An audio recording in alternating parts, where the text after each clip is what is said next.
আমরা আলু দিয়ে মুরগির মাংস রান্না করব। তো এখানে তেলের ভিতরে পেঁয়াজ থেতলে নিয়েছে, পেঁয়াজ আর রসুন এগুলো এখন ভাজতে দিয়েছে। তো এগুলো ভাজা হয়ে গেলে মশলা দিয়ে দিবে।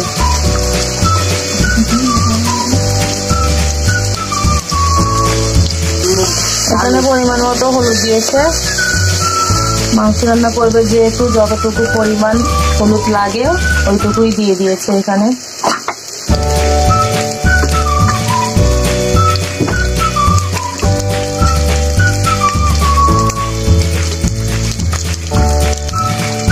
বলে দিচ্ছি 1 চামচ হলুদ, 3 চামচ মরিচের গুঁড়া দিয়েছে এখানে। তো এখানে মরিচের গুঁড়া দিয়ে যেহেতু আগুন একটু বেশি ছিল তো একটুখানি পানি দিয়ে দিয়েছে। এখন দিচ্ছে বাদাম বাটা 1 চা চামচ থেকে একটু বেশি, 1.5 চা চামচ।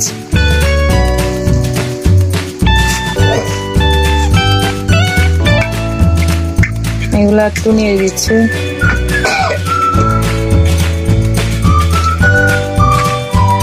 পাঁচ রকমের মশলা যেটা থাকে ওইটা দিচ্ছে এখানে 2 চামচের মতো।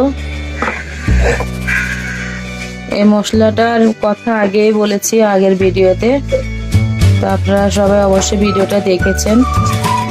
এখানে আদা রসুন বাটাও দিয়ে দিয়েছে, তো আপনাদেরকে বলতে ভুলে গেছি। এখন আমার শাশুড়ি একটা মশলা দিয়ে দিয়েছে এখানে, যেটা আমার শাশুড়ি বানায় নিজের হাতে। তো এগুলা এখন ফুটে ওঠা পর্যন্ত আমরা একটু অপেক্ষা করব। আর একটু নেড়ে দিচ্ছি। এগুলা মশলাগুলা কষে যাওয়ার পরে আমি আপনাদেরকে দেখিয়ে দিচ্ছি। এখানে কিছু পেঁয়াজ কুচিও দিয়ে দিচ্ছে, যেহেতু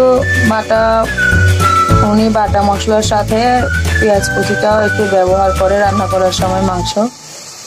এখন এখানে আলু দিয়ে দিচ্ছে। আলুগুলাকে একটু কষিয়ে নিয়ে তারপরে মাংসগুলা দিয়ে দিবে। এখানে দেখতে পাচ্ছেন অনেকে আলুর আগে মাংস দেয়, আমরা আলু আগে দিচ্ছি। তো আলু দেওয়ার পরে আলু যখন সিদ্ধ হয়ে যাবে কিছুটা আধা সিদ্ধ, তখন মাংস দিয়ে দিবে। আলুগুলা দেখতেই পাচ্ছেন আমরা কত বড় বড় করে কেটে নিয়েছি। মাংসের সাথে আলুগুলা বড় বড় করে কেটে নিয়ে ভালো, নাড়াচাড়া অনেক সময় ভেঙে যায়। তো সেহেতু আমরা আলুগুলাকে বড় বড় করে টুকরো করে নিয়েছি। মাংসগুলাও বড় বড় টুকরো আছে, কিন্তু আলুগুলা বড় বড় কাটলেই ভালো। সবচেয়ে বেশি ভালো আলুগুলোকে বড় বড় করে কাটা। এখানে এখন একটু জিরা বাটা দিয়ে দিয়েছে উনি। এখন মশলা সহ আলুগুলা ভালো করে কষতে দিয়ে দিবে। তো আলুগুলা যখন আধা সিদ্ধ হয়ে যাবে তখন মাংসগুলো আমরা দিয়ে দিব এখানে। আর একটু পরিমাণ জিরা দিয়ে দিল।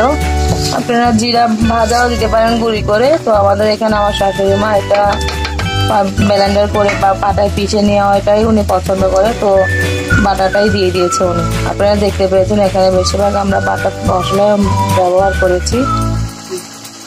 শুধু একটা আলাদা করে আমি মশলা ব্যবহার করেছি, যেটা হচ্ছে 5 রকমের মশলা যেটা পাওয়া যায় সেটা। আর হচ্ছে উনি যেটা 2টা মশলা দিয়ে একটা মশলা বানায় ওইটা।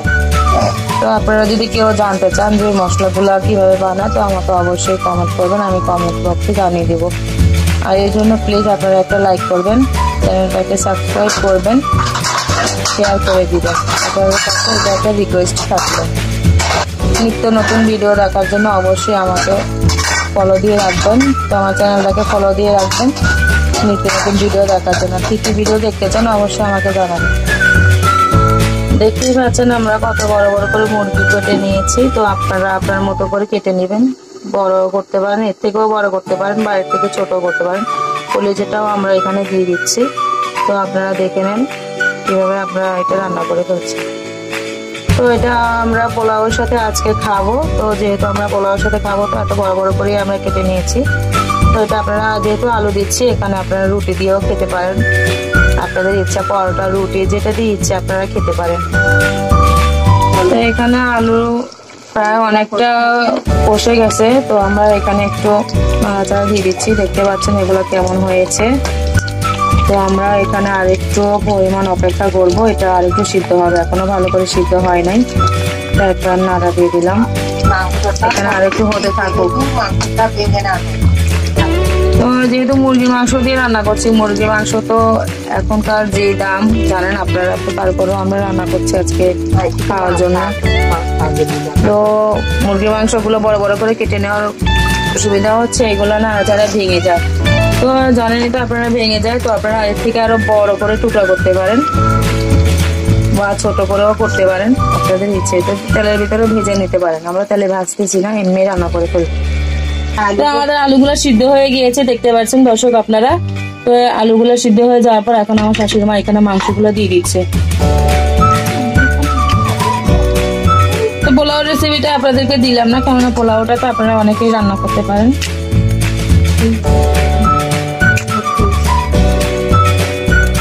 এখানে মুরগির মাংসগুলো সবগুলো দিয়ে দিচ্ছে। তো একটা পা ছিল, তো আমরা পাটাও দিয়ে দিলাম, যেহেতু পা একটা বাকি রেখে কি করব, তো আমরা পাটাও দিয়ে দিলাম। আপনারা চাইলে পাটা ভাত দিয়ে দিতে পারেন, তো একটা পা যেহেতু ছিল এটা আমরা কি করবো, তো এটাকে আমরা দিলাম। দেখতেই পাচ্ছেন পাটা আমরা এরকম করে 2 টুকরা করে দিয়েছি। আমার শাশুড়ি মা এভাবে 2 টুকরা করে দেয়, কারণ পা অনেকে খায় না, তো ছেলেরা খেতে চায় না যেহেতু, তো আমরা মেয়েরাই হয়তো বা একটু একটু খাই। তো এখানে সবকিছু দিয়ে দিয়েছে, দেওয়ার পরে এখন এগুলোকে নেড়ে চেড়ে দিচ্ছে। তো ফুটে ওঠা অব্দি আবার আপনাদেরকে দেখাচ্ছি কিরকম হয় এটা। তো আপনারা একবার হলে এটা রান্না করে দেখবেন, এইভাবে খুবই মজা হয়। যেহেতু 5 রকমের একটা মশলা দিয়েছে, আর আমার শাশুড়ি 2 রকমের একটা মশলাকে বানিয়ে 1 রকম করে এটা দিয়েছে, তো খুবই মজা হয়। তো আপনারা একবার হলেও ট্রাই করবেন, কেমন লাগে অবশ্যই আমাদেরকে জানাবেন কমেন্ট করে। কিছু জানার থাকলে অবশ্যই আপনারা কমেন্ট করবেন। নিত্য নতুন ভিডিও দেখার জন্য আমাদের চ্যানেলটাকে ফলো করে রাখবেন। তো আমরা একটা ট্যাং দিই গুস্তর ভিতর, আরেকটা ঠ্যাং তো এখানে নাই, যেহেতু আরেকটা ঠ্যাং হারিয়ে গেছে, একটা ঠ্যাংই আমরা দিলাম, আপনারা কিছু মনে করবেন না কিন্তু। এতে এগুলো হয়ে গেলে আমরা কাঁচামরিচ আর টমেটো দিউমি এখানে। তো আমি মাঝে মাঝে একটু একটু চট্টগ্রামের ভাষা বলতেছি, আপনারা কিন্তু কেউ হাসবেন না, যেহেতু আমি পারি না ওই রকম করে, তো হালকা পাতলা একটু একটু বলছি আর কি। তো এখানে আমরা কাঁচামরিচ কয়েকটা দিয়ে দিয়েছি, বেশি দিয়ে নিয়ে ঝাল হবে, যেহেতু আমাদের গুঁড়ো মরিচটা একটু ঝাল, তো কাঁচামরিচটা একটু অল্প পরিমাণ দিয়েছি। আপনারা ঝালের পরিমাণ বেশি হলে একটু বেশি দিবেন। এগুলো এখন নেড়ে চেড়ে দিচ্ছে। তো মাংসটা আমাদের আলুটা সিদ্ধ হয়ে গেছে, মাংসটা কিছুটা সিদ্ধ হয়ে গেলে আমরা এটাকে নামিয়ে নেবো। আলুটা দেখছেন আমরা বেশিটা সিদ্ধ করি না, যেহেতু বেশিটা সিদ্ধ করলে এটা মাংসের সাথে সাথে বাকিটাও সিদ্ধ হয়ে যাবে।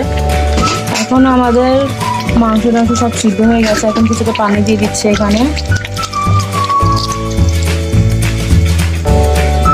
ঝোলের পরিমাণটা একটু বেশি দিচ্ছে, যেহেতু আমরা এগুলা রুটির সাথেও খেতে পারি, ভাতের সাথে, পোলাওর সাথে, আপনার যেটার সাথে ভালো লাগে সেইগুলোর সাথেই খেতে পারেন। তো এখানে আমাদের কিছুটা পরিমাণের পানি দিয়ে দিয়েছে। তো এই ঝোলের পরিমাণটা একটু বেশি দেওয়ার কারণ হচ্ছে আলুগুলো পরবর্তীতে ঝোলগুলা খেয়ে ফেলবে। তো ঝোলগুলা যখন আলুগুলা টেনে নেবে তো শুকিয়ে যাবে, তো সেই পরিমাণ অনুযায়ী আমরা ঝোল দিলাম, যাতে শুকিয়ে যাওয়ার পরেও আমাদের সেই পরিমাণ ঝোল থাকে, আমরা রুটি বা ভাত বা পোলাও যেটা দিয়েই হোক আমরা খেতে পারি। যেহেতু আমরা জয়েন্ট ফ্যামিলি, তো আমাদের একটু তরকারিটা বেশি লাগে, তো আপনারা অবশ্যই এভাবে একবার ট্রাই করে দেখবেন। এখানে কিছুটা টমেটো দিয়ে দিচ্ছে আমার শাশুড়ি মা, তো টমেটো দেওয়ার পরে আর একটু ঝোল দিয়ে দিচ্ছে উনি, কেননা এগুলো আলু পরবর্তীতে আবার এগুলো টেনে নিবে।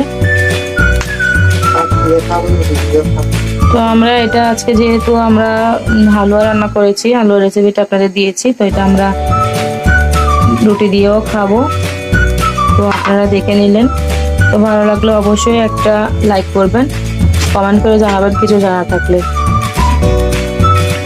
তো দেখতেই পাচ্ছেন এটা ফুটে উঠতেছে। তো ফুটে ওঠার পর ঝোলটা আর একটু টেনে নিলে এবার ধনে পাতা দিয়ে এটাকে নামিয়ে নেব।